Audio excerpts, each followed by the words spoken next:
Hello everybody, Zeidoktor here, and this episode of the Typical Manga Review is going to be dedicated to One Piece, Chapter 843, Vinsmoke Sanji. And we're opening right where we left off last week with Tank Man Gear 4 Luffy just sending Cracker flying. Everybody's just kind of shocked and watching. However, at Whole Cake Chateau, elsewhere at Whole Cake Chateau, we are learning that the other two sweet generals are going to be showing up soon or have arrived at the city. We've got General Katakuri and General Smoothie, and Big Mom's delighted because it's been forever since we've had all three together. And just as he's asking where Cracker's at, he crashes inside the city. And three of his siblings, the 19th son, Charlotte Mont-d'Or, the 18th daughter, let me see if I can zoom in. Can I zoom in on this? 18th daughter is Charlotte Galette, and the 5th son, Charlotte Opera, are all like just shocked at what's just happened, and realize this means, because they know that he was going to deal with Luffy, they mean that he probably won the fight. And they're already like getting out an emergency alert, a curfew order going. Back in the seducing woods, like Pound's like, "Wow, you actually won. I didn't think you had. I assumed you'd lose." Which gets Nami upset, like, and Luffy just wheezing at the fact that he's pretty much eaten an entire lifetime supply of biscuits. Of course, he's actually already slimming down because apparently Gear 4 uses a ton of energy, so the food's bringing it back. Nami, however, is delighted. They won. She's like, actually annoyed that everybody's not excited about this. Act excited! We'd just be one of the big guys from an emperor, don't you get it? King Bomb was like, feels like a sap because they got used in Cracker's defeat.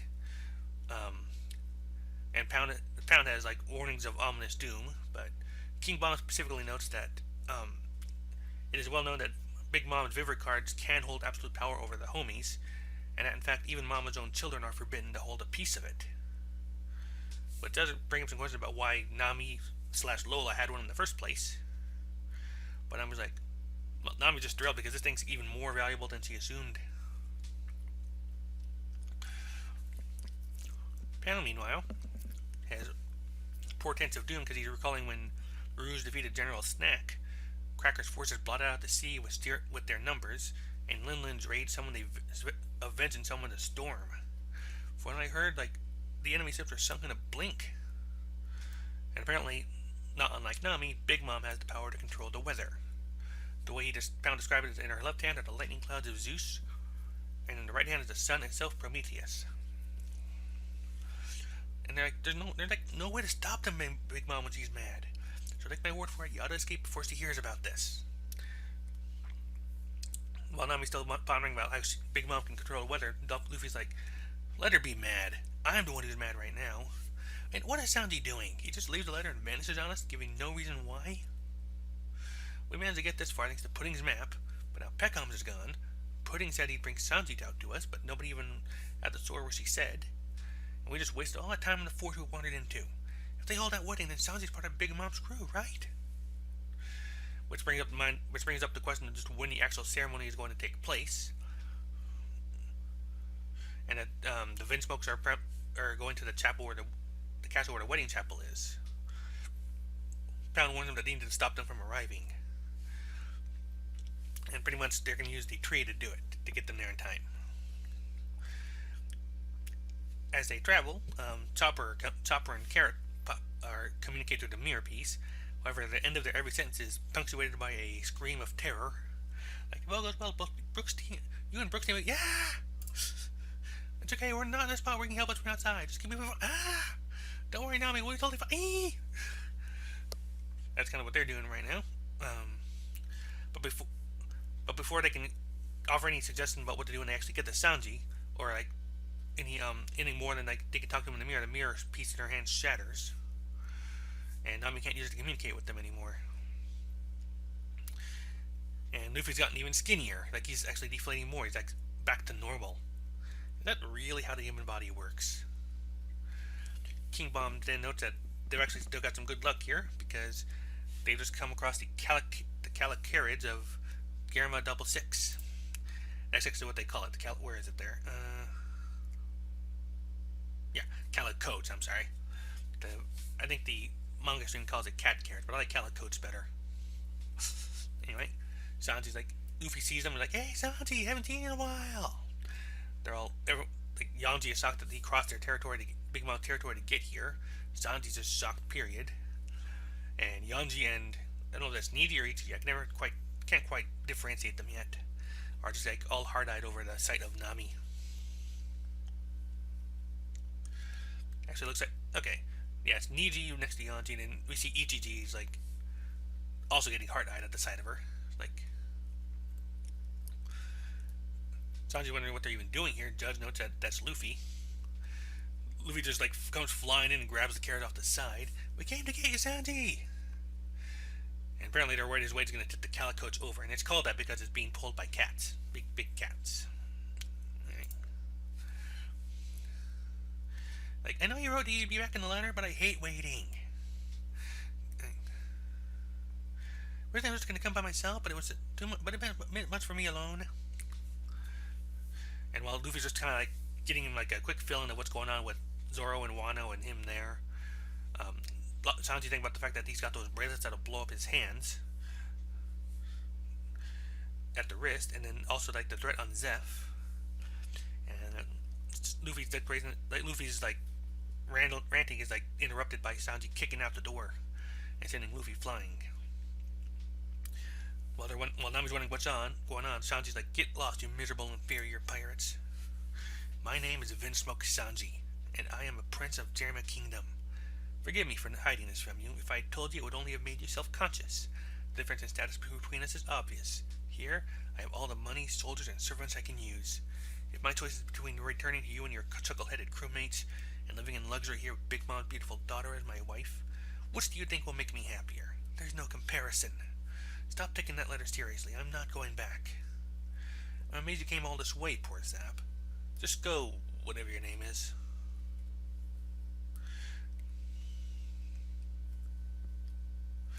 And Luffy's like, what are you talking about? You're not making sense. And Sanji tells his brothers that don't get involved, he's going to drive Luffy off. And that is where the chapter ends. And there's a few things I really want to cover on this one. The first one is the revelation of Big Mom's weather control makes me more convinced than ever that Nami, more than anybody else, is going to end up being the spanner in the works for this part of the story. Because he's already done that for Cracker, because I don't know if Luffy could have beaten him by himself. Could have beaten Cracker on his own without Nami's help, both with the favorite card and with the whole finding out that they get soft when a wet thing. Now we have this, where it may end up turning into a battle of weather control between her and Big Mom. That's going to be a fun little moment of awesome when that inevitably comes through. And then we also have this mess with Sanji. You would think that Sanji would know better. I mean, we've had this with Nami, we've had this with Robin. I mean, it didn't work then, it's not going to work now, and he should know that. Now, he's been a part of why it didn't work the first two times. At the same time, one thing I kind of note here is like, returning to the crew or living here in luxury, which do you think will make me happier? Like, there's no comparison. It's almost like he's trying to subtly tell them, like, yeah, I'd rather be with you, but no. And actually, following a couple of discussions on this, there's one thing that really caught my eye on this. Like, the one thing that one thing I've seen people like comment on back and forth is Sanji possibly losing his chivalry about hurting a woman.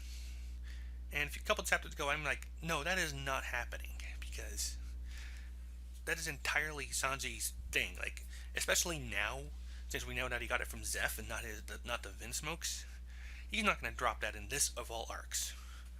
On the other hand, this could actually be the one situation where it could happen.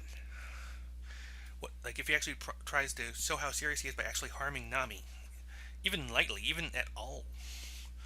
I mean, an act like that would go against his chivalry, would paint him as a complete villain and hypocrite, and might well turn the others against him, or at least show how serious that is.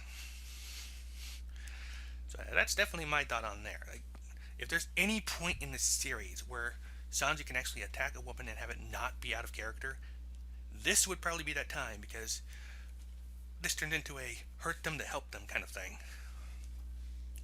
He would despise himself for it, and probably beg forgiveness later, but it would definitely be something he would do if it would drive them away and keep them out of the Vinsmoke's attention. Going back to Nami, like I said, there's a few different. Like I said, one of the options, like I said, I really want to see her become prominent on this, because normally it's Luffy who's like the wrench in the works. In this case, though, not just Nami, but everybody has a chance to kind of like do something in some way. Nami is prominent because she's got the fight with Cracker. She's got possibly weather control versus Big Mom. I could even see her maybe like being able to pick the locks on Sanji's cuffs.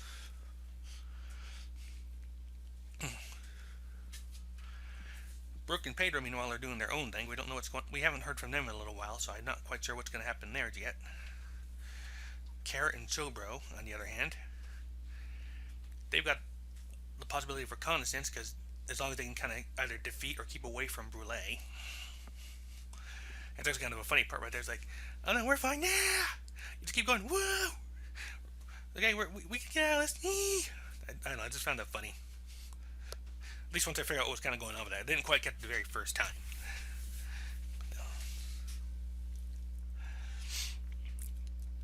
So this is not a major chapter. This is something that always ends up feeling like a point A, what I call a point A to B chapter. It's more about getting everyone into position than it is about some big development, like ending a fight or something like that. We also get a proper introduction to 3 more of Big Mom's children, with Mont-d'Or, Galette, and Opera. So we'll see if there's anything going on with that. We've got the other 2 general names, with Smoothie and Katakuri. I think Katakuri was supposed to be like potato starch or something, but that might be a case where like maybe it's like not something they can use very easily. I'm gonna look that up really quick here because I'm kind of curious now.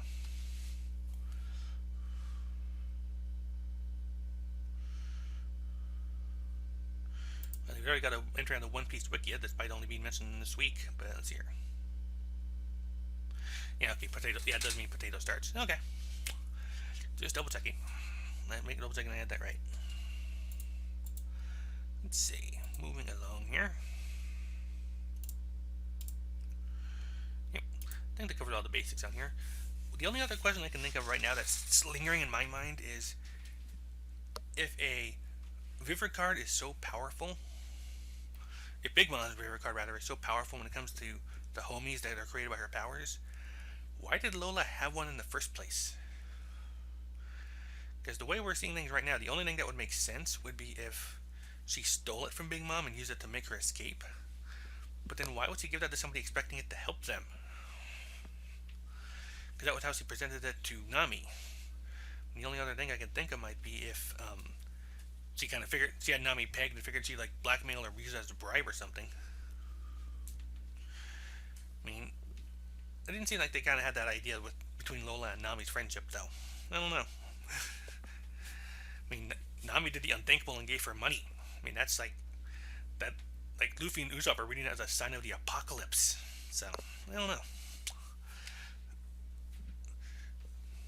But like I said, these are what I call a point to A to B chapters. Like I said earlier, like just like we're getting everybody in the position for the next big moment, which is going to be Luffy and Sanji fighting it out. Possibly finding out what's going on there. I think we might start getting some updates on Pedro or Brooke sometime soon. I'm hoping that's probably our next big thing, unless they're going to wrap up Chopper and Carrot. But for now, I'm going to call that review here. That's just me kind of going over a few. Actually, I'm sorry, a little quick note here. One of the pages on this where they saw the calico just kind of flying around. I just realized that the hills have eyes and a smiley face. Like right, it's like on the page right after where we first see Sanji's family carriage. I never actually spotted that before, but yeah, like all the background shots are like somebody got a Super Mario Brothers 3 or something. Funny. All right, so with that little late to the party observation, I'm gonna go ahead and call the review here, and wish you all a good rest of your week and have a good time till then. Bye.